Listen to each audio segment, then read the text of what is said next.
All right, welcome back to another episode of Smack Talk, Leave It on the Court. I am your host, Cerebral. To my left, I got Joe. What's going on, Joe? What's going on, guys? Welcome back, AK. Hey, what's going on, guys? Sorry, I was MIA last week. He was, we're not going to get into where AK was. It's I was okay.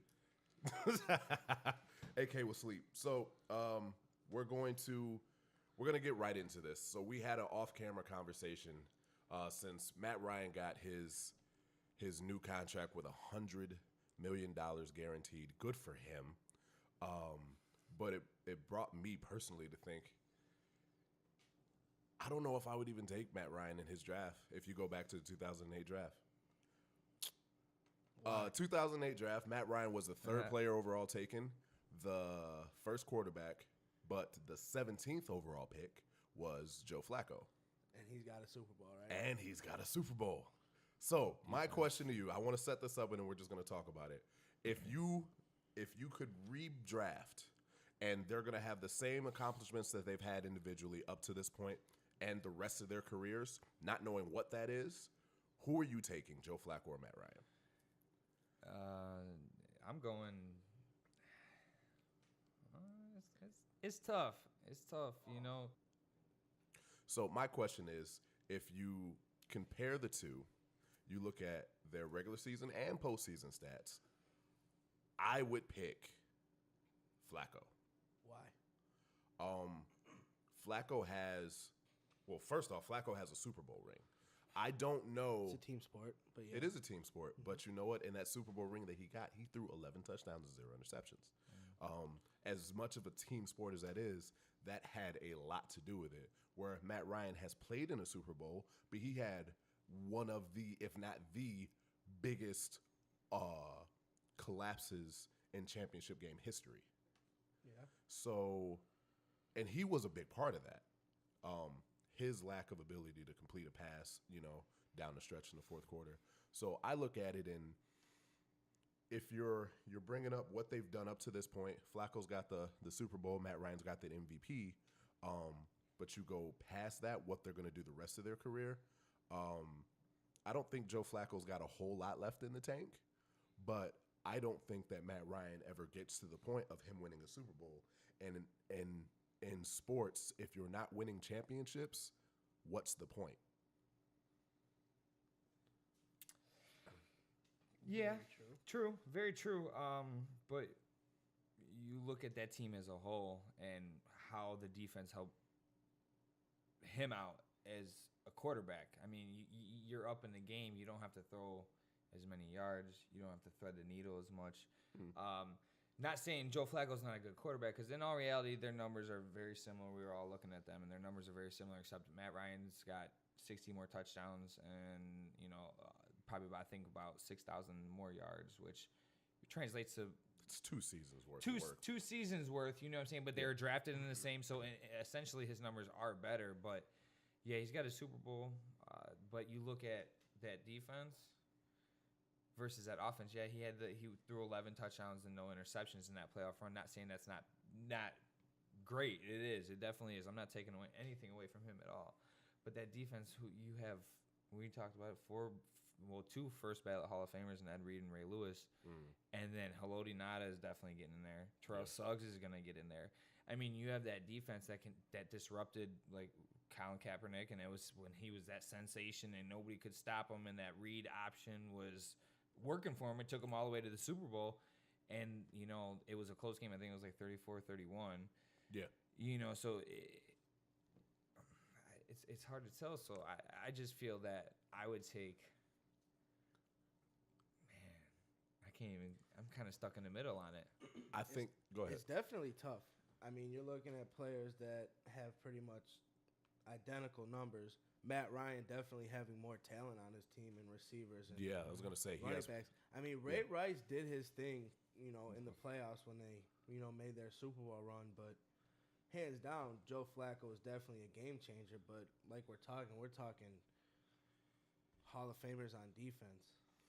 I mean, first ballot, that has a lot to do with it. I mean, it does have a lot to do with it. It's just where the talent lies, because Matt Ryan has potentially a Hall of Fame caliber receiver on his team in Julio Jones. He had And Roddy White. And he had Roddy White, who was a Tony regular Gonzalez. 1,000-yard receiver. He had Tony Gonzalez, one of the greatest tight ends of all time. So Joe Flacco had Torrey Smith and Anquan Bolden. those were his best receivers. Anquan Bolden is solid. right there. Yes, Anquan was good right there. Oh, Yeah, really? absolutely. I mean, he had 104 yards in the Super Bowl, 6 receptions and a touchdown. Yeah. I mean, that's He had Anquan 2 Bolden touchdowns against the Patriots to get into the Super Bowl. yeah. Anquan Bolden is definitely Joe Flacco's best weapon. But when you compare Anquan Bolden to Roddy White and Julio Jones, where does he stack up? I think Anquan's he's better than the two of them right now. Depending on what Julio continues to do with his career, will determine, in my eyes, determine if Anquan Bolden. Julio Jones almost had a 2,000-yard receiving season. Yeah, I understand. Yeah, but since he got hurt and since he had that big year, he hasn't. I mean, we both had him on our fantasy team, and we All three understand of us had that Julio he's Jones in our fantasy team. like, you know what I mean? Yeah. Like that's how we kind of gauge how good the players are doing. I know it's not how you should, but that's the way we see it. it translates. And if definitely. you know, I had him in one of my leagues, and he would average 3 points a game, which he's not scoring. He's not getting the ball. He's not getting touchdowns. yeah. He's not. He had Yeah, 5 the touchdowns last year. Right. Yeah, the defenses are, playing towards guarding him, but if you're a playmaker, you should be able to make the plays. Organizationally, though, I think that they have different draft philosophies, and that's also Yes. been a part of it. The Ravens focus on defense. The Falcons, obviously, they focus on offense. So that has attested Which to... is why the Ravens have a Super Bowl championship. Exactly. Defense wins championships, Defense not wins quarterbacks. But championships. so quarterbacks. you but because of that, Flacco hasn't had the same caliber of weapons that Matt Ryan has had behind him, and he's still... in the Super Bowl though, that defense still that Falcons defense against the Patriots was terrible. They gave up a big lead. Like, yeah, Matt Ryan could have continued to score, but bro, the defense shit the bed. yes, they shit the bed. They let Tom Brady scored 3 touchdowns unanswered. They did, but Matt Ryan still had the ball in his hand I with a chance understand to that, run a score up. but you can only do so much. I don't care. He scored just the same amount of points that Joe Flacco did in the Super Bowl against the 49ers. The 49ers. Yeah. But look at what ended up winning the game for them. Their defense held them. Falcons' defense couldn't hold Tom Brady, and that's Right. exactly what it is. The defense wore down. That's what the Patriots do. They And beat then- you down, and then yeah. they come in for the kill when you're been beat Right. up, shot a They couple kick you when you're times. down. But that Ravens team beat that Patriots team to get to that Yeah, Super Bowl. but that wasn't. It's Tom Brady and Bill Belichick. Yeah, I understand that, but you, with Gronk somewhere involved in that. no, probably not.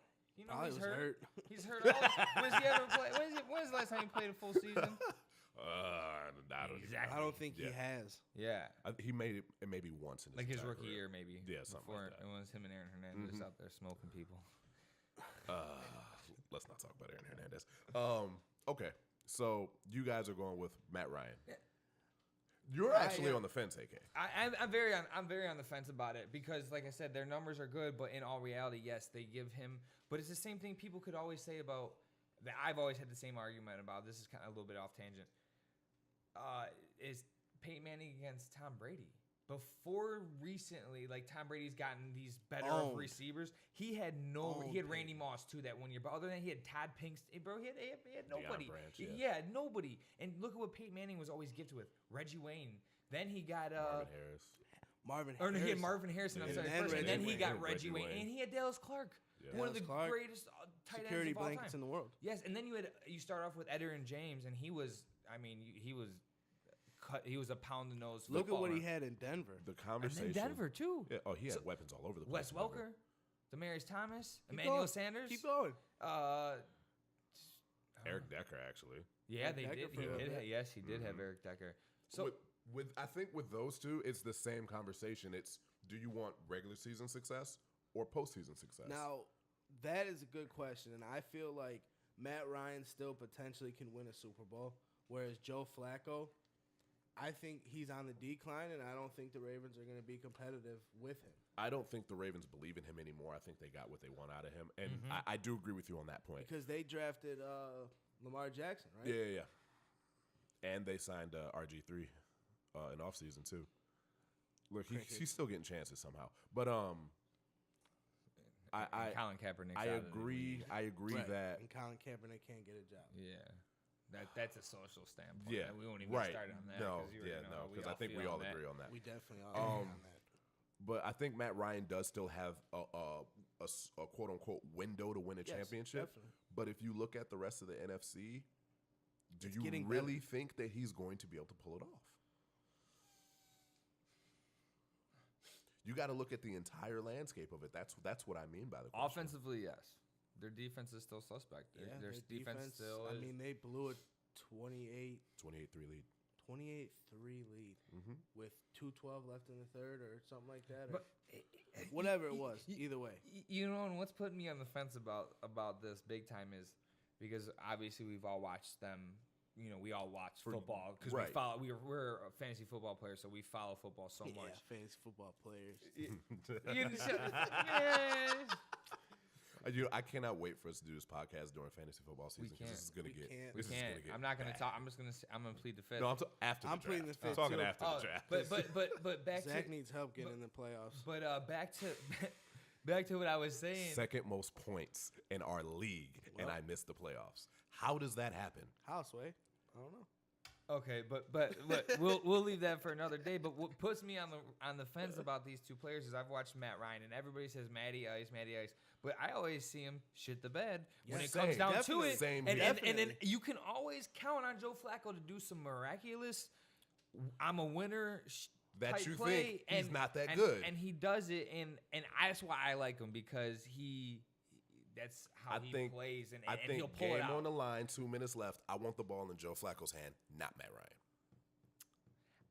Mentally, yeah. I think Joe Flacco is mentally. Yeah, his nickname. What is his nickname? Joe Cool. Joe Cool. Exactly. He's Joe Cool for a reason. Definitely, but talent-wise, Matt Ryan is the more talented quarterback. When you break it down like that, thing. I agree with you. I would rather have the ball in Flacco's hands than Ryan's because of past, the resumes. Okay, so before this conversation, we got really into it. I was gonna go Ryan, but now I kind of have to go Joe Flacco, and I'm not even. And that's just because I just said it out loud, and it sounds. and no, I said he makes the plays and Matt Ryan doesn't. That right there, saying it out loud, made me think like, you know what, I might take him. Let the record show that Smack Talk picks Joe Flacco over Matt Ryan. You think we're crazy? We're not. Okay, we're gonna get off of this because we've probably spent too much time talking about Joe Flacco and Matt Ryan. We spent way too much time talking about Joe Flacco for sure. But let's get into this NBA playoffs. I want to get right into it. LeBronto. I'll let you guys start. I mean, two of the games were very close. You know what I mean? Game winners by LeBron. That second game, Toronto just weren't ready. I mean, when LeBron goes off for 43 points and 14 assists, how do you really expect to win it? I mean, yeah, his supporting cast isn't doing what it's supposed to do, but 43 points and 14 assists, that's a lot. That's a lot of points. I feel like Toronto is either having a mental breakdown or a coaching issue. It's hard to tell which one it is. Both, maybe. It probably is both. A little bit of both. I think that they are. Frustration. I think LeBron is in their head Just so much that there's nothing that they can do tomorrow. This is going to be their second year in a row that they've gotten swept in the second round by LeBron. Yeah. And this Cavs team is worse than last. And now, don't get me wrong, bro. A few years ago when LeBron was on Miami, he used to kick the Bulls a new one every. But the Bulls series. always got a game out, and they played them tough. Or they played. That series was always a dogfight series because Noah hated Miami. He hated them. But mentally, I mean, it was always fuck. We got to play LeBron. Mm-hmm.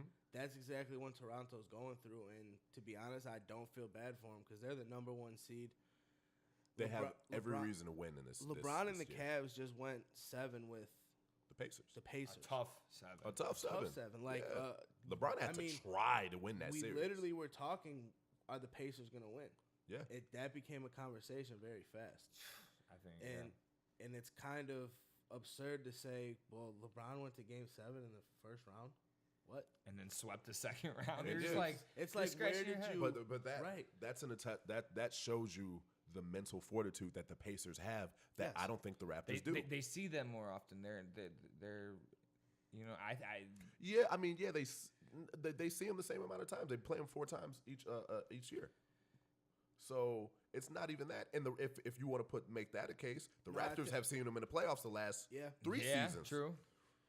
So they should have an idea of how to guard LeBron by now, and they have no idea how to do it. I don't think anybody can guard LeBron right now. The Pacers weren't doing a bad job at it. But he still averaged a triple-double. Yeah, the other day at work, I think I asked you, Zach, like, we should do a hypothetical section where we ask, like, if you're the coach of the Raptors, how do you guard LeBron?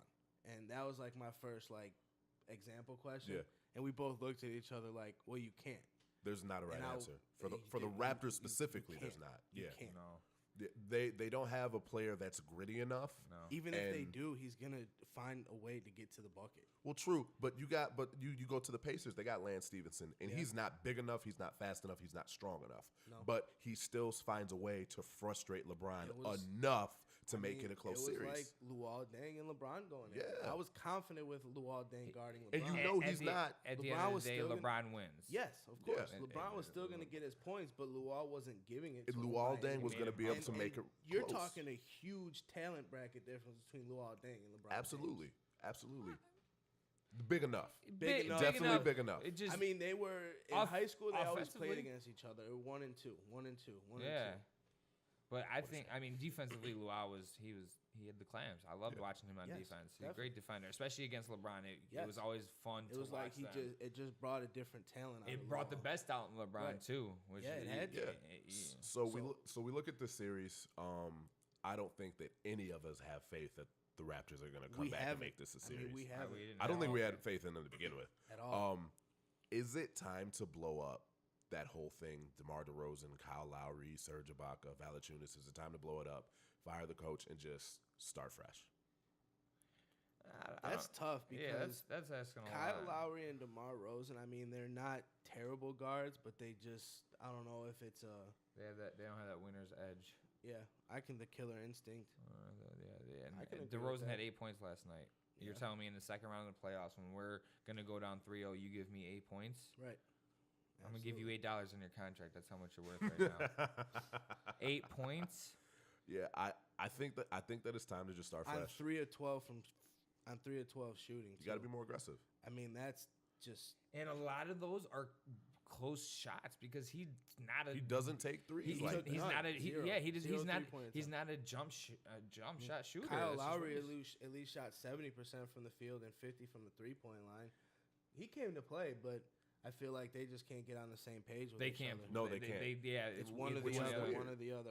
Which is really weird. You got to I think you got to either wipe the slate completely clean, or you got to pick one of those two guys and say, we're going to build around you and just kind of see what happens.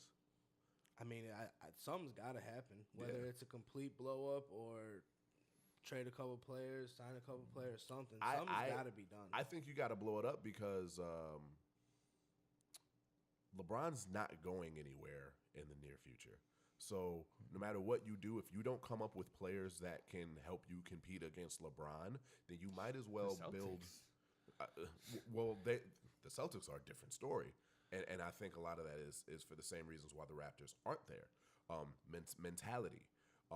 You got to get players that have that mentality to kind of go at LeBron, and if you're not going to get them now, then you need to save for the future. Boston's front office also put him in that position. Exactly. Yeah. It's an organizational thing. They're still thing. feeding off the trade from KG and Paul Pierce. That was how long ago? Yeah. And you're now just reaping the benefits. Right.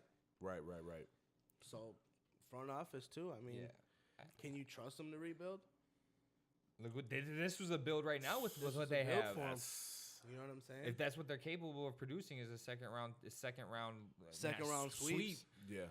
Then they're happy. But if they want a championship, they gotta. I just don't think they mesh well. I don't know if it's Lowry. I've always been kind of iffy on him. Combination of things. Yeah. I'm not a fan of Kyle Lowry. And you know what?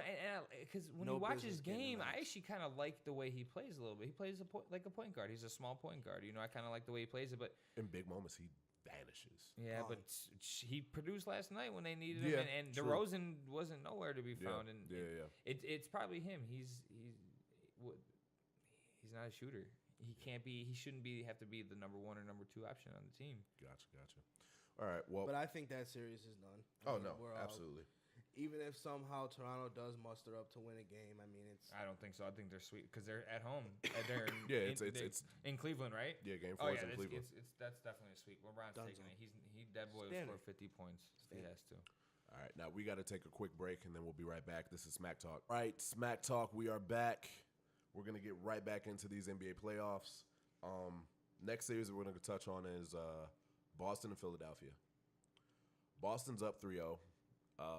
I don't think any of us expected Philly to look how they've looked in this series. Brad Stevens. He's taking the ball out of Ben Simmons' hands and letting Joel Embiid score at will. Joel Embiid can score at will, and it's not going to matter. But you take the ball out of a playmaker's hands, you see what happens.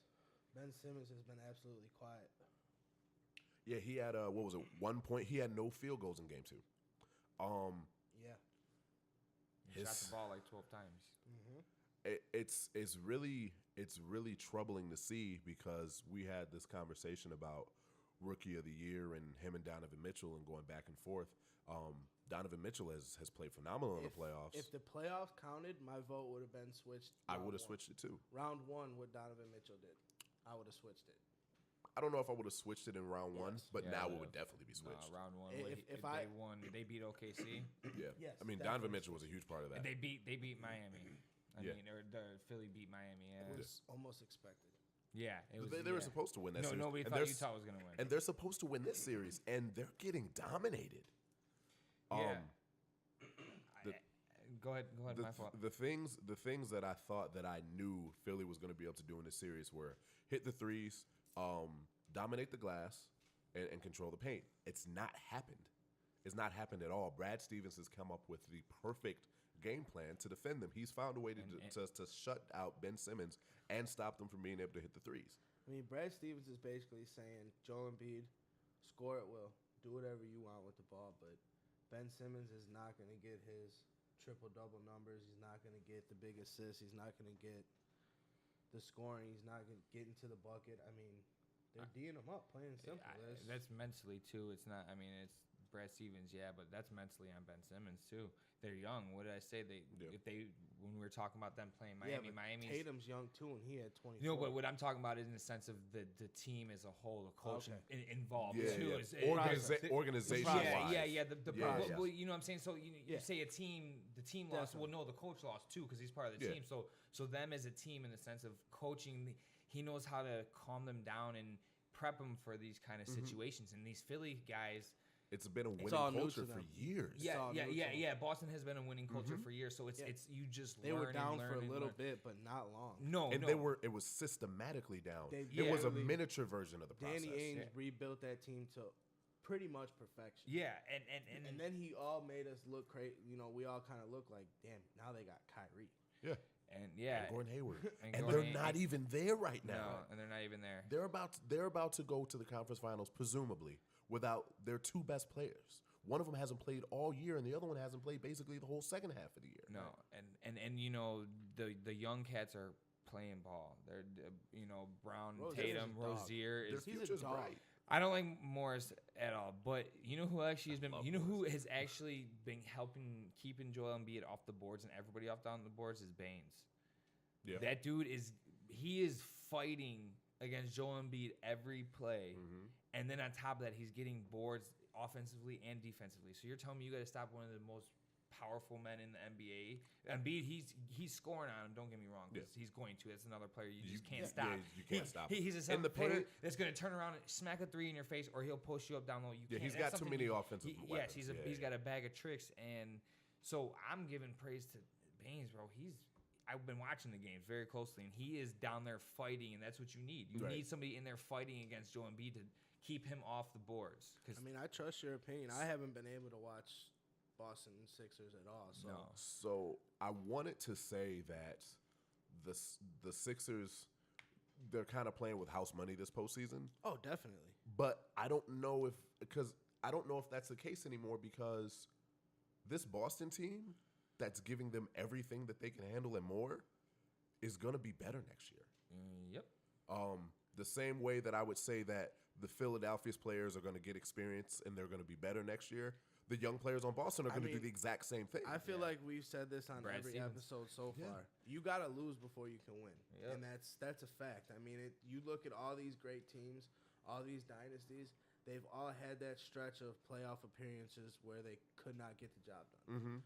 Michael Jordan, Peyton Manning. Kobe. I mean, all these players you have to lose before you can win. So Absolutely. Philly, trust the process. Hopefully it works out.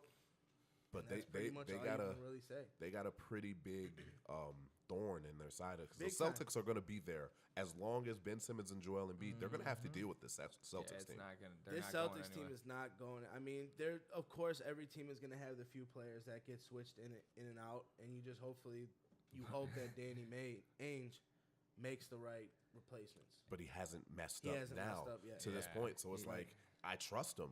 Absolutely. So I want to ask you guys the question. In sense of today, Like right now, Right in the now. playoffs, right now, season, okay. is Brad Stevenson's the best coach in NBA? I'm not talking about overall resume. I'm talking about today. just right now. Yes. It definitely. still got Steve Kerr there. I know he has a lot of talent, but he took a team that Mark Jackson. They fired Mark they Jackson. couldn't get over the hump took at them all. to the Not hump. even close. True. Yeah. They. Go ahead, Joe. No, you're. That's a little different. You have three, 4 players that are starters on every other team. Top 15 Yeah, players. top 15. Yeah, you know for what I'm sure. saying? So you look at what Brad Stevens He's was doing more given. with less. Yes, he's doing more or less. Yes. So he is out coaching Yes. the teams Yes. he's playing. He's not Yes. out because you send the Warriors out there. In all reality, I could coach that team. thank you. I was gonna say this. One of us can coach that team. One of us can coach it. Hey, go out there and do what you guys do. It's I'll sit over here and relax. Kind of like Tyronn Lue. Steve Kerr. He sits back. LeBron's the Look, coach. Yeah. Steve Kerr looks more relaxed than any NBA Coach. coach on the sidelines that I've ever seen. He in looks my like a entire fan watching life. the game. He's like, hey, it's all right. Over there. Look at him scoring. I feel like he's really not going to start worrying until the conference finals and the finals. That's when, okay, now it's time to. But Brad Yeah, Stevens Brad has had Stevens, I to think he coach is- this team to get to this Yes, point. I I'm agree. with you on Zach. I'm that Zach. I'm not. I have nothing to disagree with you on. Yeah, that. Brad Stevens is definitely a much better coach, like you He's said. doing a lot He's with got less. his 2 all-star players. So tell me, take Steph off the team and you take KD off Take that Steph team. and KD off the team. For the whole, the one is the whole year. So you take KD off the team for the whole year. Then you take Steph out for the rest of Half half of of the the year, year. and then Yeah, yeah. all the playoffs. No.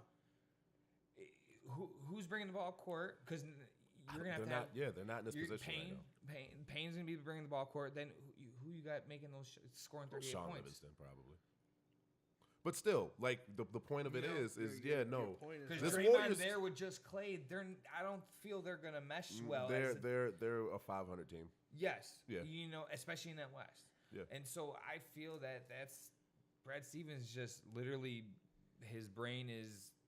He's at on a different level right He's Yeah. at 100% efficiency thinking all the time. all the time. This- when it He comes to that. took a small Butler team to Championship. Yeah. championships. he did. You know what I mean? And against Duke, Yeah. losing by a shot that if Gordon Hayward it would have went in. I mean, Yeah. This is Butler a whole- goes into overtime. Forget about it, Duke. You're not getting it. right. You, I'm not just saying that 'cause I hate Duke. You take as many shots as Duke as you can on this podcast, Well, and yeah. I am noticing this. Yeah. But no, he's right though. He's right though. He definitely is. So, if this is a big if, but if Gordon Hayward and Kyrie Irving can stay healthy for an extended period of time, this Celtics team They're gonna is- go on like a LeBron-esque run. yeah, something Maybe like that. not 8 Lakers. straight, but the Lakers are on the up and up. It might be It's gonna be Boston Lakers again in the next few years The NBA has found a way to get what to they get want. it back. Yeah. But I think those guys get healthy and stay healthy for an extended period of time. Yeah, Boston's going to be here for another 10 years. I mean, They're going to be the team Championship to beat in contending. the East. definitely, In all reality, Definitely. I mean, totally agree. you, especially if they can all mesh with all these everybody, because there's a lot of people in there that can produce. You know, you got a whole starting 5 right now, plus 3-4 guys on the bench, and then you throw Now- Gordon Hayward and Kyrie in there. Now, that's a what big happens rotation, when but they come back? I mean, what happens to Rozier? That's what I'm saying. Rozier's They tick have a and lot of Tatum's tick. I mean, exactly. That's what I'm Okay, saying. okay. Essentially, what I'm saying is when they come back, what's gonna happen? that's a 10-man rotation that Yep. all these guys deserve all these minutes because they can obviously handle them. So it's like that's why I feel you're gonna have a deep team. You know what? That's why I tell people, I'm like, in all reality, I mean, yeah, you're gonna keep Kyrie, but these young guys are younger than Kyrie. You know, and later on they might have Kyrie for a couple years. And Danny Ainge is gonna figure it out. Yeah, he is. Someone's probably going to get traded this offseason. Maybe not this offseason because he wants to see if Kyrie and Gordon can come back and be healthy and get through an entire season. But if they do in the following offseason, someone's getting traded. So for more draft picks, 6 years down the road, so then in 10 more years. Hey, when does Brooklyn get a first-round draft pick back? Yeah, maybe 2027. Boston being able to take Tatum last year was huge for him. I mean, Boston last year, they were in the playoffs, right? That's the other thing. Should Philly feel duped? That's what they were. I heard that discussion too. They should they be mad that they took Buddy not playing? No, I was never high on him. No, just he should not have been a number one overall. Watching him in college, I can kind of understand. I can understand why you were in awe with him. What happened after they drafted him is a complete. I just don't understand what happened. They found a way to break him. It's kind of it kind of felt like they were intentionally. It's like, all right, well, we're kind of gonna redshirt you. So I don't know. But Jason Tatum is played like an up and coming superstar. He's balling. His composure. And you know where he's from, so it takes a lot for me to say that. Yeah, but the kid is his composure in these big games is he looks like he's been playing. He's been there before. He's been there before. And all those guys, Rozier, Brown. Rozier didn't hit a shot until the third quarter, I believe it was yesterday. And then he ended up with like 20-something points. Scary Terry. Yeah, you know what I'm saying? And it was literally they talked about it, and then 5-6 plays later, he pulls up, hits a 3. And I'm like, when the Celtics drafted Tatum, I'm like, that's a good pick. Yeah. He's going to be a starter. I remember Dion said, no, he's not. Dion, yes, he is. He's going to be a starter. Yeah. He's going to work his way into the lineup. Yeah, injuries, made him a starter, but it's hard. It's going to be hard to bench him come next season. The talent. Yeah. The talent. And he had a great coach in college, and that huge. I don't care what anybody says, that helps translate in the NFL in the big leagues. In pros, period, yeah. Because you already have that mentality of like, all right, I know these big games. Accountability. All that stuff. I know what the coach is thinking almost before he's thinking. That's why you should stay in college a little bit longer. When you go to those caliber type schools. You know what I mean? We all know why they go to school one and done. It's because it's a money thing. But yeah, right. You can learn if you go to those big schools, you should stay at you think about how much you're gonna learn from Coach K. Calipari, Tom Izzo, Roy Williams. Yeah. North Carolina, I mean, you don't see a lot of one and dones coming out of there. It's Duke and Kentucky. You know what I mean? Yeah. Kentucky. It's Kentucky. Sure. Yeah, and now it's Duke. It's been Duke lately, but yeah. But yeah, so it translates because then you can have a career after you retire and be a coach or analysis because you know the game and not even just on the court. I mean, these type of coaches help you off the court and be a better person. Oh yeah. I mean, all that stuff plays in a role of. You would think, what does it matter how I act off the court, how I'm going to play on the court? It does. I mean, it means a lot for endorsements. All right. I don't want to get too far off topic. We're going to go to the next playoff series we're going to talk about. We're going to go to Pelicans-Warriors. Now, after the Pelicans took Game 3, I was proven wrong on calling for the sweep. But I think Game 3 was an anomaly because Game 4 was earlier today, and the Warriors went right back to dubbing them. Stick a fork in them.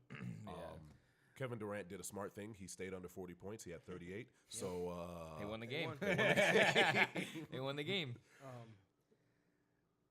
You asked me at the beginning of this series, are the Pelicans going to put up a fight? Yes, definitely. Now they're done. I mean, it's clear cut that they're just not ready to contend with the Golden State Warriors. The Warriors are just on a different level. If the Warriors are firing on all cylinders, forget about it. Yeah. Like, nobody in the NBA, I'm sorry. And the biggest question going into the series, not necessarily was who was going to win, but how was Steph going to look? Right. Steph is fine. Right. Steph is absolutely fine. Absolutely. Yeah. And this is the worst case scenario if you're a Rockets fan because 28 points in 27 minutes in his first game back. Right. He dropped a subtle 23 tonight. Like, this is they are right where they want to be. Definitely. They're healthy. The engine is purring like it's supposed to be. They're one game away from closing it out, and then they're going to be waiting. They're going to be waiting for the Rockets to finish up their series, however that happens. The Pelicans are going to have a lot of stuff that they got to think about in this offseason, but I think I'm not saying if they did have Boogie that it would be a completely different story, but it would definitely help out a little bit. I think Boogie helps them much more if they're playing not the Warriors, obviously. Yeah, because of who this isn't a series where that would because help. the Warriors run small. Yeah, but if run they, small. you know what I'm saying, if they had to come up against Utah or something in that definitely. sense, they would have been a little bit different. But I don't care who you put on the team, Warriors or Yeah, I think Houston. I don't think they're my prediction to win the whole thing. Yeah, same here. So, I mean, no knock on the Pelicans, but no, none at all. I don't think anybody's shocked that it's 3-1 right now. No, and I don't know what you even go into that series thinking. Today, obviously, Game 4 was the backbreaker. If they would have won today, this conversation is going to be a lot different. It would have been 2-2. Yeah, but it's the difference between 2-2 and 3-1 is astronomical, huge, big mentally. One game. You One. either are 3-1 or 2-2. Right. It changes. It changes and everybody's the tide's attitude. slowly shifting the other way. If it goes 2-2, you Right. know, you're like, all right, we got the momentum on our side. Exactly. Right. So I think that, I mean, I'm in not a disrespectful fashion. This series is quote unquote over. Yeah, the Pelicans. I mean, they got their first playoff W in a sweep against the number 3 seed. Did a lot of impressive things. Anthony Davis I think he's going to take another step this offseason, and he's going to be coming back even better. I think Drew Holiday's the X factor. He needs to come back next year and have the same caliber season. You never know what they can do next year. And if Boogie stays, that you can, bro. That's 2 starting centers. You either have playing Straight together in up. the sense of a power forward and a center, have Anthony Davis at the power One forward, of them and come off the bench. or you have, and then you're like, oh, Ant Davis is gone. Oh well, damn. Boogie's in now. Here's Boogie. Well, now he's gonna face playing somebody. So we only got a couple minutes before we take a break, but I do want to talk about this. If you keep both of them against teams like the Warriors and the Rockets, who are your biggest contenders in the Western Conference, having both of them on the court isn't really all that much of a plus. No, because Golden State, they run small. Draymond is their center a lot of the time. Yeah. They'll run you out of the gym if you run. Now, don't both get of me them out wrong. there. If the Pelicans get the right momentum at the right time, they're going to score all over them. Because they move Ant Davis and Boogie, they move like not centers. They do. Right. They move they like get small up. forwards. I found it interesting because the Pelicans in Game 1, they tried to run the Warriors out of the gym. And that's the last team that I think that you would even try that against. Right. Because the Warriors said, oh, we know how to play this style of basketball. We're better at this than anybody is. So I found it surprising that the Pelicans came into the series with this up-tempo mindset when really, especially with the kind of players that you have, Rondo you want to at the slow point. the game down a lot. You want to get the Warriors into a game where it's like in the 80s, low, high Slow 90s, something like that. basketball. Yeah. 10 passes before You're playing Spurs into- basketball. Well, Yeah. that and you look at Rondo, he's never been like a Steph in the sense of like a running transition point guard. They usually, because he played Set with it Paul up, Pierce and right, KG, so they right. wanted to sit down and get Set it set up. up. Half-court offense, So yeah. that's his mindset, and that's how he's been playing the game for as long as he has been. So you would think that that's what they would want to play with him, because that's how he gets it. He manipulates the defense to draw that double team Good to point. open that free man Yeah, on the weak definitely. side. Right. And that's what I don't get why they don't try to do that, but you can only do that for so long against a team so talented. Yeah, as and the when you're Warriors. trading 2s for 3s, it just doesn't work Oh out. yeah, of course that So. too. But and they don't. I thought Rondo and Holiday were going to defend better on the perimeter, and I was a little let down. But they're trying to produce offensively too, and Right. it's hard It's to do exhausting. both against them. It's exhausting, especially the type of ball they're playing. All right, well, we're going to finish up our last playoff topic here in a little bit, but we're going to take a break first. This is Smack Talk. All right, we are back. Smack Talk. We got one more playoff series we're going to break down. Houston Rockets and the Utah Jazz. I'll let you guys take it. It's tough. I mean, Houston is a good team. I mean, obviously, this Game 4, like we were just talking about in the last series, is the deciding factor in what's going to happen for the rest of the series. If Utah can pull this one out, I mean, I think we're going to have a series. But it's see. What they do last? I'm actually willing to say that Utah has a shot in this game because they Definitely. stole a game in Houston, which I Definitely. was shocked by. Definitely. Houston went into game 3 with the mindset of we need to get this game back, and they absolutely obliterated them in game 3. I mean, if Donovan Mitchell had his average last game, it makes it a lot closer. Yeah, he had a bad game, but I mean, for his other games, you knew it was coming. He didn't really have any. He doesn't have any support scoring. And Ricky Rubio didn't play in game 3 too. I don't know if he's playing tonight or not. To be completely honest, I'm not 100% sure. That's something I would love to know because he's a big game changer in the sense of ball movement. Yeah, he can their play the true point guard for sure. Yeah, no, definitely. Possessions, quality possessions. Yeah. He controls the tempo that they play, and they missed that bad in game 3. So I think those are two big X factors. Yeah. I mean, we really can't say much because Houston's only leading by one game. He is playing. He's playing. He is playing. Then I give Utah a fighter's chance. Yeah, I agree. I think we're just gonna have to wait to get more depth on this series and see what happens over these next 2 games. Because as of right now, it's 2-1 Houston. Houston wins, then obviously. I don't think. We kind of know I where think it's going. Utah's kind of. They did Not their. ready I think yet. they did their They little made their playoff run. They beat OKC, a team that they weren't. I didn't have much faith in them beating OKC. I knew they were going to win some games, but I didn't think they were going to beat OKC the way they did. Right. OKC, So I think they kind of expelled their, not necessarily all energy, but their talent level. It's expired. They can't compete against Houston. They did steal one game, but. I mean, happens. if Utah does lose this series, it's not like, There's nobody to blame. No. I mean, that's a great playoff run. They all got to be positive about it. They all got to be proud. That Going they into the got it that season, far. you tell a Utah Jazz fan you're going to lose in the playoffs. second round. Yeah, it was like, I'll take that. To the Houston Right. Rockets. Say, And you're going to wait. beat OKC to get there. Yeah. They're going to say, we're going to make a playoff run? Really? Yeah. I can't wait. Yeah. So you look at what Utah has, and I think everybody's kind of become familiar with, Ingles, Mitchell, Rubio, Gobert, because of this playoffs. Because let's face it, nobody watches Utah basketball, regular season basketball. They just don't. But are they a couple pieces away this offseason from being a legitimate team that's going to be contender worthy? Because they're 5th seed. This offseason is going to be the offseason to tell that. But Mitchell's a rookie, man. And I was about to You know say, and what I'm saying? Mitchell's going to grow. And that's the thing. You grow him. You're already at the second round with him playing as like a rookie. The talk is, do you build around Mitchell now? I mean, I think in all reality, I think that's not even a question. No, at this You point. have to. No, not even that. It's not that they have to build a lot. A lot of those guys are young. Yeah. They're not old by any means. Gobert's not old. Rubio might be. Favors, I think, might be. Rubio's going to be one of your older core players. Yeah, He's been in the league for.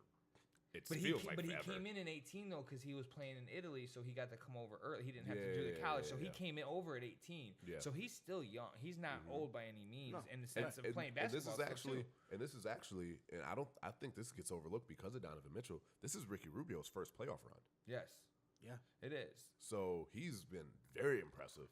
I don't think you changed much there.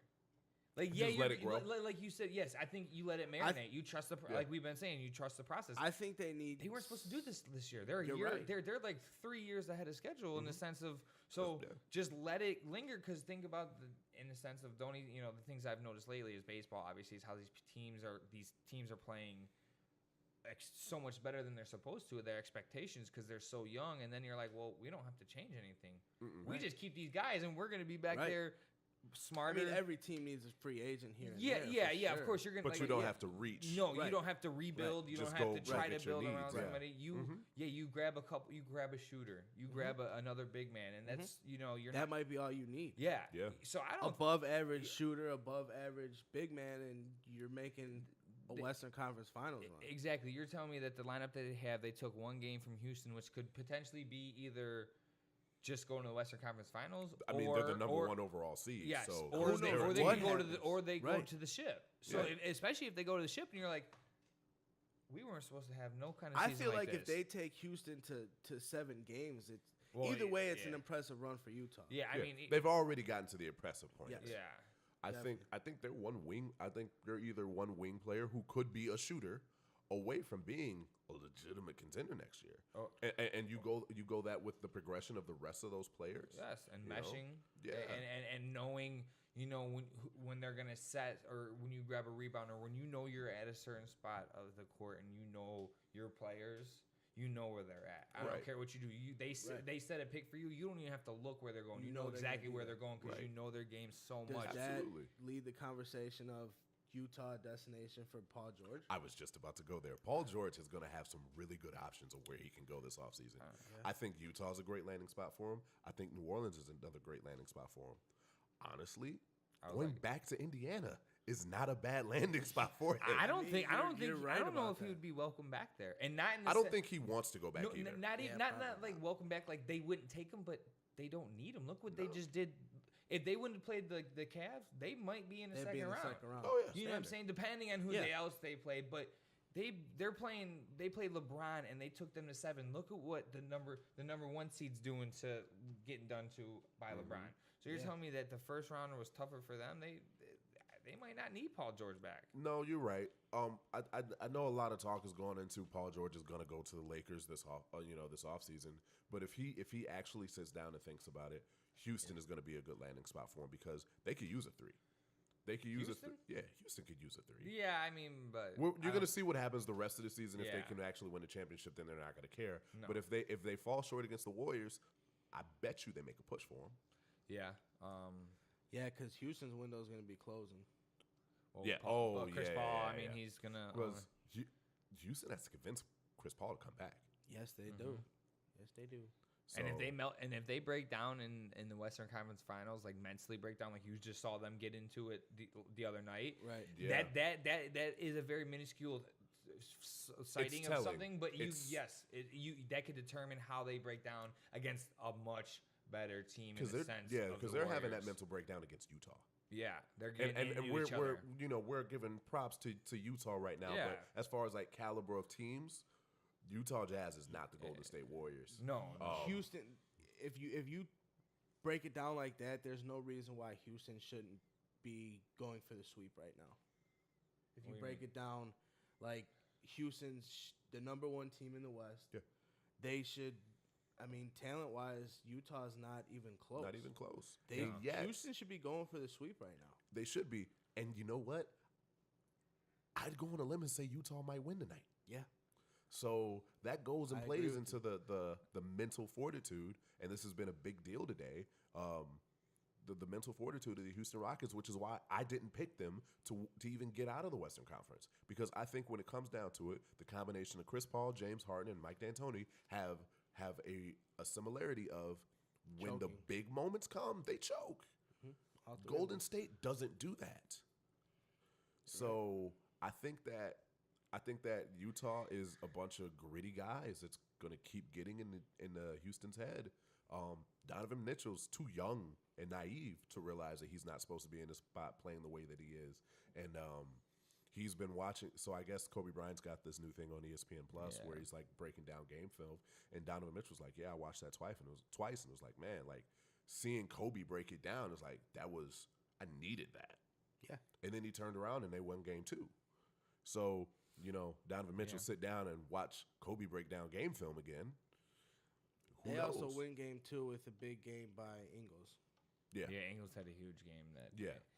And I don't know, but the back to the Paul George thing. Yeah. I mean, he might. I don't see him. He does like Chris Paul. I don't know how he feels about James Harden, but I mean, I know him and Chris Paul they're buddies. So I mean, right. But if you look at it, Paul George still got some years left. He does. And Houston's a win now team. This is his last big contract. Yes, this will be his last big contract. So I think him going to Utah would be good in the sense of he can mentor them young. Mm-hmm. Imagine him mentoring, Mitchell. That helps Mitchell. I don't want Paul George mentoring Donovan Mitchell. But before you look at when he was in Indiana, it was a great player. He was a great player. He still is a great player. But like we said, he went to OKC. Look what happened. Look when people leave OKC, their numbers go up. Joe pointed it out to me. Yeah. So you take him from there to there, it's a big step. Right. So you put him on a team like Utah that's unselfish and they're gonna pass the ball and they're gonna win as a team because they're young and they came up with each other. They have a star that can take that last second and shot. then you because put I don't Paul want George Paul George there. doing that. Mentoring these young guys in a sense of calmness in the playoffs. Because think about it, that's when Indiana was playing Miami in the playoffs too. Paul George was there, Pushing them, and Paul George was the only one really scoring on that team. I think they had Indiana George team Hill. was good. The Indiana team was very good. Won like 55 games. Yes, they were a very good team. And Roy Hibbert before he got broken. Yeah. Yeah, Hibbert, yeah, he was a big reason they won too because he was a big force down there. But I think Paul George in Utah is. I mean, I like it. I have nothing to disagree with anything that you said. I like the idea. I think that's where he should go.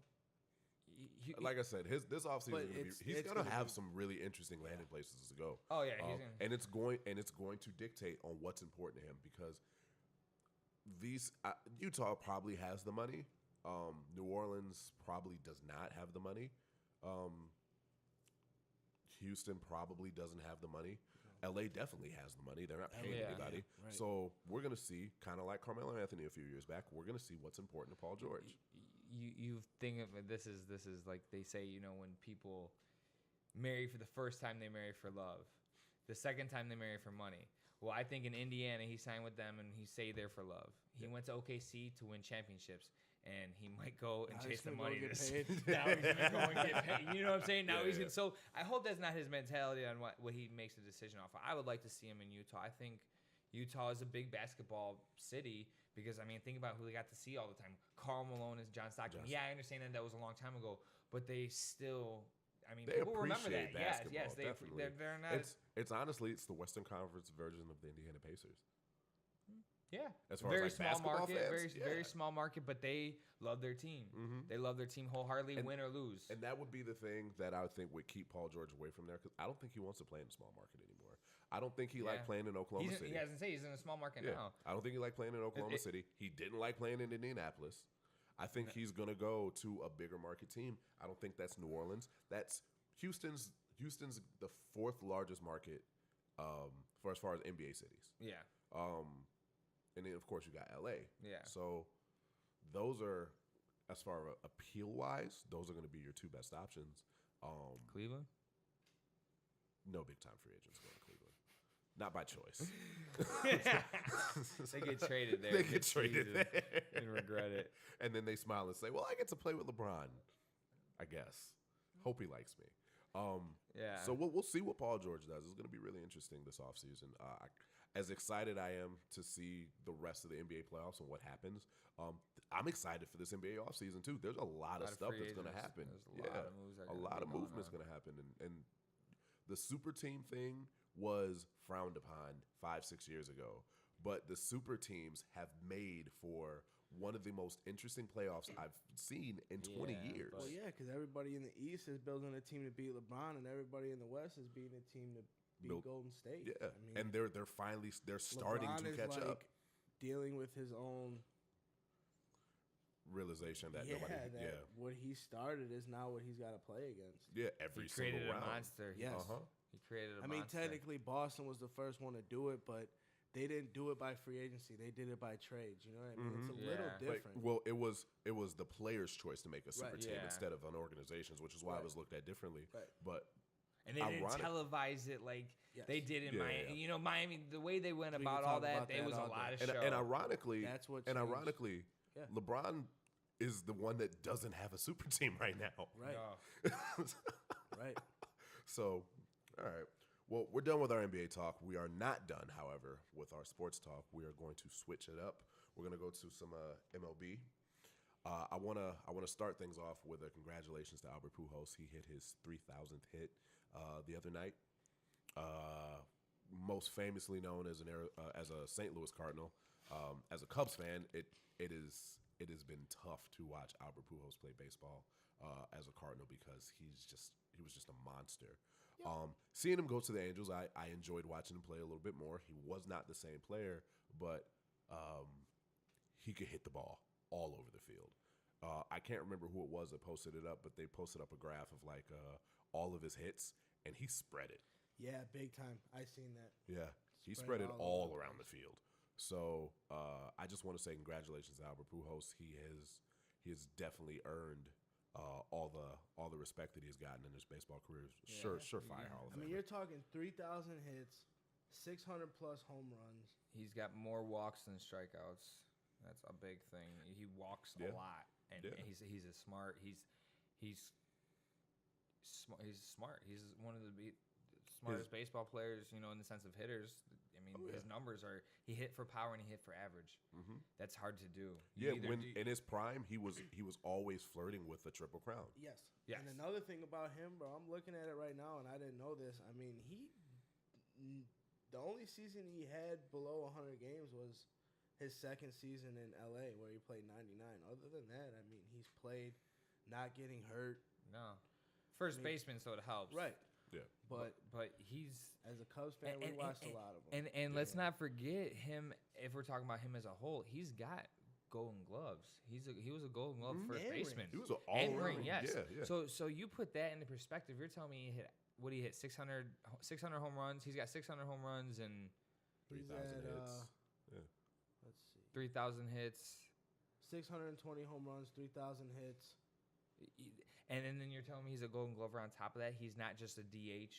Obviously he wasn't in. He wasn't in over 2,000 RBIs. Yeah, I mean those are big numbers. Those are huge. Those are, I mean, those are big numbers. Monstrous numbers that. But you get to those numbers by not getting hurt and playing a lot. And playing at that level too. I mean, that's like there was. I think it was only 3 other players that had 3,000 hits and 600 home runs. Yeah, I think it was Ted Williams. Was it Ted Williams, I believe. Yeah. Is one. Hank Aaron, and then Alex Rodriguez. A-Rod, yeah. I'm a Yankees fan. As a Yankees fan, I say, nah. He never produced in the playoffs for us except for 1 year, and it was. He caught a heater. And see, those are the kind of things that you notice as a diehard fan when, me and him. Yeah, we know A-Rod kind of shit the bed in the playoffs, but. I felt it. Right. I felt it. You could go into detail. That was coming from right here when you said that. That's not us saying, A-Rod, he fucked us. Yeah. Bartman. Yeah. But see, but we talk about that, bro. I never blame Bartman. You can't. Never, I blame Dusty. I blame Dusty for not calling the timeout.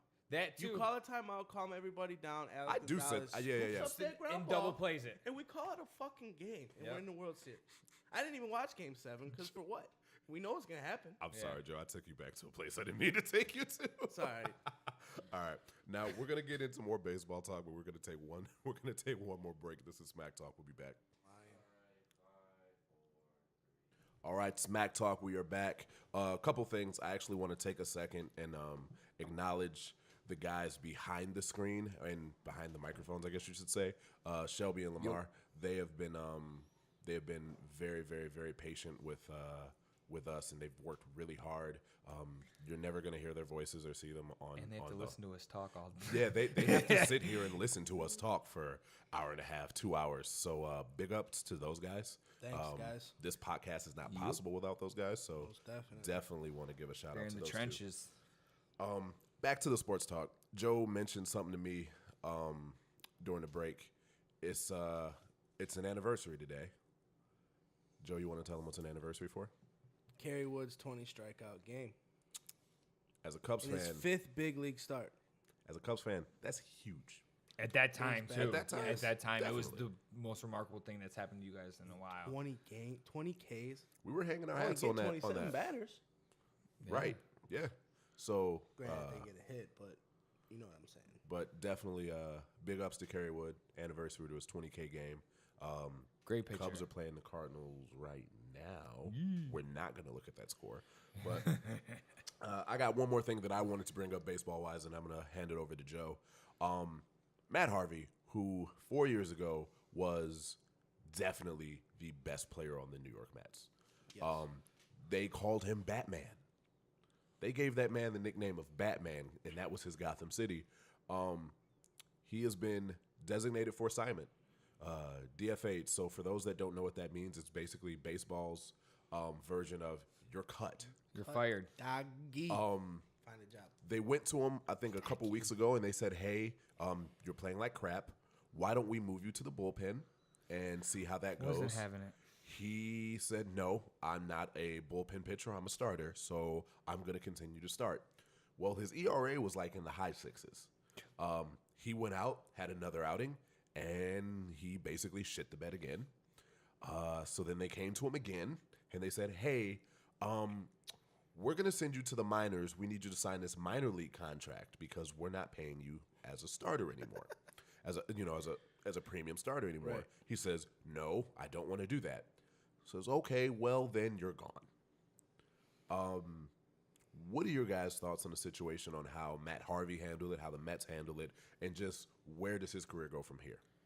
Like we were talking about off camera, I think it's a pride thing for him. He wants to be a starting pitcher probably until the day that he retires, and his talent is not saying the same thing. So I feel like if you are a true team player and you will do anything for the team, you will go down to the minor leagues, get your shit together, and come back up. I mean, it's not like he's going to stay down there. He should just went to the bullpen. Or just go to the bullpen. That's where his Situation mistake was. solved. Right, solved. Yes. You know, there's games where you're going to get 3, 4, maybe 5 innings, depending on how bad the starting pitcher is. And So the way it's the not- Mets are playing, And it could be very well. essentially you're not going to be pitching as many innings, but you're going to be playing more. You're going to be coming every other day out of the bullpen Yep. instead of every 5 days. Yep. So And you get a chance to you're almost work gonna yourself. Yeah, you could work yourself Right. back into that starting Right. rotation. You know, start getting your stuff back Hey, together. I mean, I but think you guys know, like it's a I do, mental. once you lose your stuff, it's gone in baseball. Yeah. Very rarely do pitchers get it back. I think his deal was more so of a control thing. Like he wanted to control the situation. No, like his control of his pitches, his command. yeah, I don't think he really lost a lot of velocity. I think that his control of his pitches has started to dwindle. And I think it became a mental thing. I think that he, like AK said, he should have just went to the bullpen. Yeah, and it's a lot of these younger guys are coming up, and I think he might be discouraged.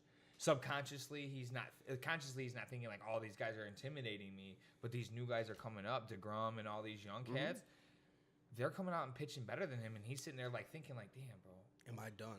Yeah, is this what I'm subjected to? Going to be the 5th starter or 4th starter, and I was once the ace just a few years ago. Right. You know that, and then on top of that, his bad play. I mean, you think about that. He's in his head already. He's screwed himself up. So then he goes out and pitches, and then shits the bed because his brain is Elsewhere. so much elsewhere, and then that's where the pride thing, and I don't blame how the Mets handled this at all. No, he forced their hand. Big time. Yeah. Like, look, we're trying to work with you. You don't want to work with us. he You're should've not a took the- starting he- pitcher he for us should- anymore. He should have took the plea deal, Right. which was Again, the I bullpen. mean, Yeah, and then when they came back to him and said, "Look, we're going to send you down to the minors," you should have saw the writing on the wall then. It's Yeah. like, "No, I'm not going to go down to the minors." I mean, Then you don't have a job anymore. Chicago had a similar situation with Lackey in last year, and they said, "Look, you're not gonna. If you want to be on the playoff roster, you got to come out of the bullpen." He said no, and they, kind of left it at what it was. But I just feel like at that point of your career, just come out of the bullpen. You're not what you used to be. I think with Lackey, that was more of a comfort level as far as it's going to be for 20-something games that I'm coming out of the bullpen, and it's not something that I've ever done. So at this stage of my career, that's not something I'm going to get comfortable I understand that does have a lot to do with your mentality and how you approach the game plan, but you are a major league pitcher. Go out and pitch. Yeah. Granted, the situations are different. Okay, now I'm coming in. I've never came in a game where I got 2 guys on. What do? You go pitch. Right. Yeah. I get paid a lot of money. I'm still going to give Lackey a lot more Definitely. a lot I was more just- relief. Yeah, because in that situation, it's like, look, I'm done after this. So, no, Right. I'm not going to the bullpen. That's fine. And he Right. knows that. Where Matt Harvey has this thing in his head where I think he still thinks that he's an ace. Yeah. And I don't understand where it comes from. Bro, you have living in the above 6 ERA. living in the past. He Yeah. can't let go of his college days. You haven't been If you- Still if you wearing the think it- Letterman's jacket. Yeah, still wearing Oh, his God. Letterman jacket. That's in that sense he's that's what he's getting older. He can't be father time. He hasn't been the best pitcher on that team for like 3 or 4 years. Yeah. Since when they Since when, they when were they in the got World to the World Series. Series, Solengarder, even then he wasn't. and DeGrom, bro. that was a good pitching staff. It was a great pitching staff. And he's not been the same since then. Bro, it's time to figure it out, and they were trying to help you with it. So That's my thing. Mature I thought that into was an older player. Let yourself Yeah. mature into the Yeah. old MLB veteran that helps the guys more or less. mentally is just as big a part of it as everything else, and I don't think he's done that yet, and it's really a shame. Do you guys think anybody's gonna pick him up? There's got to be a team out there that can use him. But he won't go into the bullpen, so nobody wants him as a starting pitcher. True. They might take him in the bullpen, like what they were originally trying to do. Take him in there and see what happens. See if they can work with him. I think now that he's gotten cut, he's willing to go to the bullpen. I'm willing to bet money on that. I don't know the way that he's been in New York for a while, and he wouldn't be like, all right, yeah, I'll go in the bullpen. But Like, could where I does work loyalty play in? Yeah. Could I work my way as long as I can work my way back in the Right. starting rotation? I don't think that he thought getting cut from the team Was was an option. ever on the table. I don't think he ever thought that was on the table. Yeah, but You always get you always got to think worst case scenario. I agree with you full-heartedly, but I don't think he thought that. But I think now that he's been cut, I think that if somebody says, yeah, we're willing to sign you, but you're going to have to be in the bullpen, and he's going to have to swallow his pride if he wants to be in the majors still. I mean, you're also talking about the Mets can win that division. They're not out of it by any means. I mean, Which is why they wanted him right, in the bullpen. exactly. So It made sense on trying to all win. levels for them. right. So, I know that both of you guys had baseball topics that you wanted to get to. I'll let you guys start. I don't know whichever one wants to go first, but go ahead. I mean, we kind of both agree on the talking about a little bit about the Atlanta Braves and how they're doing a lot with very little.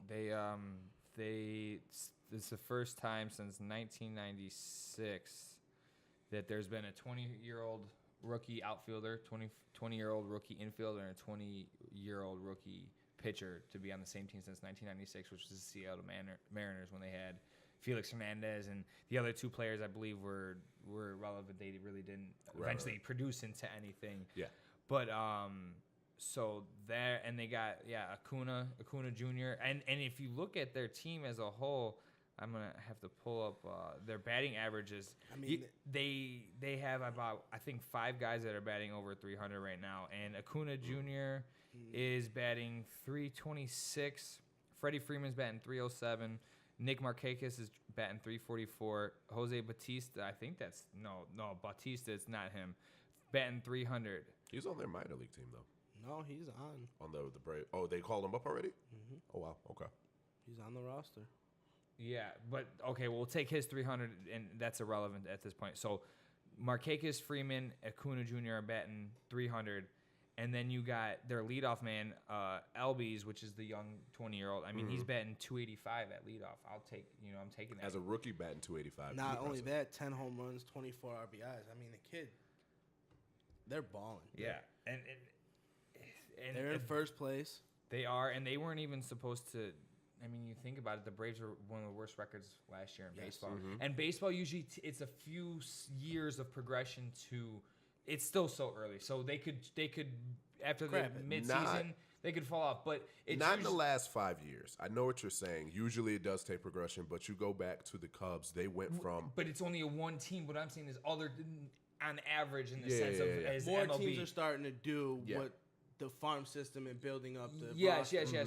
But what I'm saying is, so like, you had the Cubbies 2 years ago, and we'll take my Yankees last year. They went to the a year ahead of schedule. A year ahead of Astros. schedule. So in the sense of there's not a lot of teams that are usually a year ahead of schedule. It's been as of late more, but it's usually only one team out of how many 32 MLB teams. So that's on average that's not a lot. But I think they're one of those teams that. If these young guys, they're ahead of schedule, and then their pitching staff. I got to give credit to he's a hometown guy, Fultzy. He pitches for the Atlanta Braves. He's pitching great. He's in a contract year.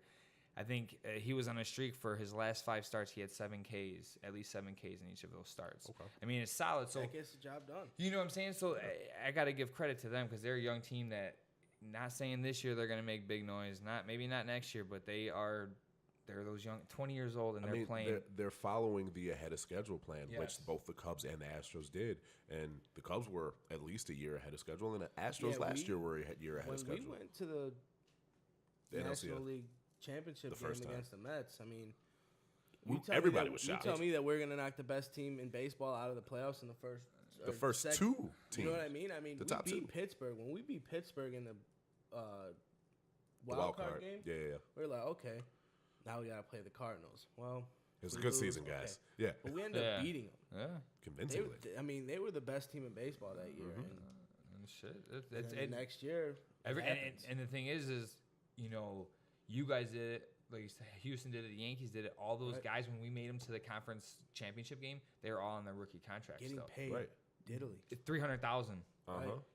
And they're in one of the next biggest game series before the World Series. They're not even eligible for arbitration in that offseason. Yeah. Some of them can't even drink legally. You know what I'm saying? Like they just turned 21. You know, Right. and they're doing that, and that's that. Atlanta, I feel, is they've been bad for some time. And they were building that farm system, and that's what you got to do. The Cubbies, they were bad for a long time, and you got Theo in there, and then you guys were still, we systematically bad. You We were were systematically building bad. that, and that's what he was doing, was building that farm And system. the Braves did that. And the Braves did that. And a lot of teams, they're realizing that, and I think they learned from the Yankees, because in the 90s when we were winning, all those guys were from our farm system. All those guys, or they were, picked up via trade, which is, how we are. Not free agency, signing max contracts. Well, then the Yankees in the 2000s were the big spenders. Right. Blowing money fast. Blowing money fast. And we were always in the championships. playoffs. We were always in the playoffs. We would always, but we wouldn't make it to the big game because we were getting knocked out or wherever the case may be. And then we won the one World Series in 2009. And after that, we struggled. Yeah, we struggled big time. And because we were picking up huge contracts of older guys that their numbers were good, but you picked them up on free agency, and then they went there and they didn't do nothing. So I think that after everybody saw that, you realize, like, hey, we got to focus on our farm system again, because that's not the way to win. Just like how in basketball it was never a big three or anything, and then it turned into that, and then everybody went to that. Yeah. And now I think it's the same. They're following the trend. The sense of, like, we really got to build these. Why not win with the young guys, because they're going to stick around and win us 5 more instead of getting old head, maybe win one. Doesn't that's all you got. And at that point in your career, some of these guys don't have that drive like these young guys do. These young guys, they're trying to collect they're playing because they love the game, and they're trying to collect that big paycheck. It's like, all right, I got it now. I can relax. Right. And this kind of goes. It's interesting that you say it and explained it the way that you did, because I've heard you say several times that you did not like the Carlos Stanton trade. No. And hearing you explain it like that, it makes sense to me now, because they have a giant contract on their books that I don't necessarily think they need. No. You could have got almost the same deal with Castro. We keep Castro. Castro would be batting 300 because he'd be batting either third or he'd be batting fifth. Mm-hmm. And so he's going to have Aaron Judge in front of him, or he's going to have Gary Sanchez in front of him. So he's going to get the pitches. Castro, I love Castro. And I liked him when he was with the Cubbies. I loved him in the Cubbies because he played, and I like the way he fields. I like the way he did everything. If he didn't have that bad half of the season, I mean, who knows what? He might still be on the team. If you ask me, anybody that was on the Cubs team that deserved a ring was Castro and Rizzo. They were there when we were down. They were there for all the crap. All of the crap. So, I like Castro, the Giancarlo Stanton thing, I didn't like it one bit, because now we have – because the next biggest contract on our team besides Giancarlo Stanton now is Jacoby Ellsbury. We picked him up on this huge deal. Chapman? This man – well, that I'm talking like everyday player. Okay, everyday player. And, for sure. And we picked up Jacoby Ellsbury. It was like $135 million for 5 years, and this dude hasn't started in the last 2 years. That's tough. We had him 1 year, and he started, and then after that, he has been on. He's basically on the minors right now. That's what you. He's nowhere to be found in the Yankees 40-man roster, and. That's why I don't like big contracts, because of that. And then when we did the Giancarlo Stanton thing, they were close enough that they could have just ran that back. We didn't. All we needed was a little bit better starting pitcher. It wasn't our bats. Our bats were we knocked out the Cleveland Indians, and then we took Houston to 7 games. It wasn't our hitting. Came back on the Twins. The Twins were spanking royally, and in the wild card game, and it's just like, so that's why. I like how the MLB is doing it now, where they're playing with these young cats that are loving the game, and I think it's good for the sport. Definitely. It brings back the life and like the young people. But we also have a generation up and coming right now who's not paying attention to baseball. True. You know what I mean? So it's I don't want to call it a dying sport, but a lot of these kids, they don't watch baseball. It's attention. It's attention right. span thing. Right. And, You know? and it goes back. We were having this conversation off here too. Players just aren't marketed correctly. Yes. I think that if you market Aaron Judge, if you market a Carlos Stanton, if you market an Anthony Rizzo, if you market a Mike Trout, a Bryce Harper, Yeah. Clayton Kershaw. I mean, anyone like these from are the Houston. stars of your league. Yeah. Right. And they're not in commercials. No. They're not doing, big things like that. They're usually very quiet. And I think I almost think like, because, and this is a very small end of the spectrum in the sense of like the control of the MLB, but Kevin Youkilis, when he played for Boston, he had a big, huge beard. When he went to the White Sox, he had a big, huge beard. He came to New York and he had to shave it because in New York, there's a rule you cannot have any facial hair. Right. And so that takes in the control of the MLB. So I don't think that those guys branch out and are as flamboyant on social media like the Antonio Browns, any of those guys, because the stranglehold on them in that sport, it's like, all right, yeah, go ahead and do. You guys can be that. It's kind of the fast-paced, live fast, die hard mentality of the basketball. Your basketball career is usually only how many seasons? Yeah. 12, Baseball 13, 14. it's so long term that they want to keep the integrity of it, and they're not letting them make it a very publicized event. Their life that the life that they live. You don't hear about baseball players getting in trouble. Right. You don't hear about them doing not as much. But you know what not I mean, as though. much Like, as the you other think about sports. NFL, they're the All number the one time. hotheads. So Everybody's getting arrested. Yeah. I do have a point that I do want to make, but we got to take a break real quick. So we're going to take one more break, and then we're going to wrap this up. This is Smack Talk. Okay, and we are back. This is Smack Talk. This is going to be our final segment. We're gonna actually wrap up the baseball talk, and then we're gonna go into our players of the week. So, AK, I know that you had a couple things you wanted to finish up. My player of the week this week is Gleyber Torres. Yankee. What team does he play for? He plays for the Yankees. In the last 4 games, he's got 2 walk-off hits. The one today was a 3-run home run walk-off, and he just got called up probably a little 12, 13 games. Yeah, so That's less than a month about. Welcome. And he's batting 8th on our lineup, and he's over 300. And the Yankees have won 15 out of the last 16 games. I remember having this conversation with you when we traded for Chapman for Gleyber. Oh. I said he's gonna be a stud when you get him. Yep. When he comes up, he's gonna be a stud, and that's that. And we had sent him down after spring training Right. because he wasn't, obviously we had all the young guys up, and against the lineup, he just wasn't making a cut with injuries.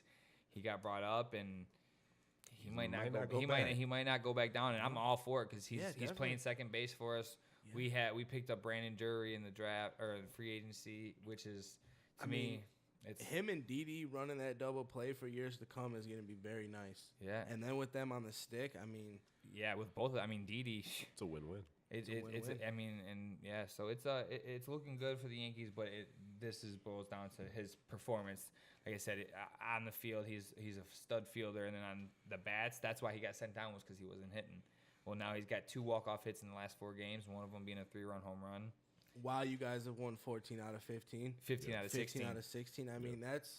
It's not like he's just getting a walk-off win when you've won 2 games. You guys are in the middle of a run. We've won the last 5 series, I think. And not only have you didn't take over Boston, but you've caught up to them to where now Boston's really got to play some baseball. Yeah, if we weren't in the division, if we were in the AL East, we would be first place. We have the second best record in the league right now. Right. So against Boston, but be tough. Who you got, Joe? I gotta go with LeBron. By almost default, and I know I say this a lot, but if you know me, that takes a lot for me to say LeBron's my player of the week. He's had 2 game winners. The guy's playing his tail off right now, and they're doing it to the Raptors. They're really sticking it to him right now. Banks in the game home, winner. Game before that, 43 points, 14 assists. That's... And then game 1, he hit the game winner. In game 1, he had a trip dub, too. Yeah. So, those 3 games in a week is a pretty nice stretch being the number 1 team in your conference. So, yep. I'm going with LeBron this week. So, first off, I want to say I called it last week the Smack Talk Player of the Week. Actually, it's not correct. It's the Leave It on the Court Player of the Week. So, a little correction. I want to say that. My Leave It on the Court Player of the Week. I was trying to think of a way to not pick LeBron. So was I. You can't. You can't. It's LeBron. LeBron is in the Toronto Raptors' heads. He's in their mama's heads. He's in their mama's heads. He's in Drake's head. Like, I don't know if you guys have heard Bron's plan. We played it during one of the breaks. It's accurate. It's about as accurate as possible. What are you talking about? Drake's gonna come out with his own song about how LeBron killed them. Exactly. So, like, the dude is playing on another level, and yes, he's the best player in the NBA right now. But what he's done to the Raptors this week has really just been unfair. So that's why he's getting my pick for Leave It on the Court Player of the Week. These playoffs, it's been unfair if you're playing against them. Yeah, Indiana as a team beat the Cleveland Cavaliers, but if you look at LeBron's individual performance these entire playoffs, the man is... He's had no choice. He just tied Oscar Robertson for leading his team for the most games, leading his team in points and assists in this game's 11-game stretch. Yeah, and that's interesting stat when you hear it. Yeah. But yeah, no. So that's our players of the week. I think that's it for the show. You guys got anything else you want to add? I do not know. No. I think we covered everything pretty well and thorough. So okay. Well, I do want to say this. The podcast is on Apple Podcasts. Coming to Spotify soon. We're on Google Music now. We're working on expanding to more channels, so look out for that. Thank you guys for the support that we've gotten up to this point. Yes. We're going to continue to grow. We're going to continue to work on audio and video. We're going to put this up on YouTube if we have the opportunity to get everything right the way we want to. So I just want to say thank you for the support that we've gotten this point, and keep looking out for us, okay? Thank you. Smack Talk. everybody. Good night. Good night.